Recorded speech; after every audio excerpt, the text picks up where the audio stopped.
নমস্কাৰ, মই এটা যিকোনো ব্লগ বা তেনেকুৱা একো ভিডিঅ'ৰ ওপৰত বনোৱা নাই। মই অভিনেতা এজনৰ ওপৰত ভিডিঅ' বনাব ওলাইছোঁ। মই এজন বহুত ভাল পোৱা অভিনেতা আছিলে। তেওঁ আজি 3টা বজাত পৃথিৱীৰ পৰা একেবাৰে আঁতৰি গুচি যায়। তেওঁ বহুত দিনৰ আগৰ পৰা সকলোৱে জানে কৰ্কট ৰোগত আক্ৰান্ত হৈ আছিলে, কিন্তু অৱশেষত তেওঁ একেবাৰে দেহ অৱসান কৰিলে।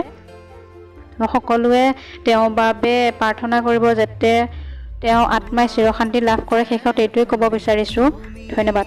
মোৰ মৃত্যু দিনা তুমি আহিবা, উকা কাপোৰখনেৰে মোক ঢাকি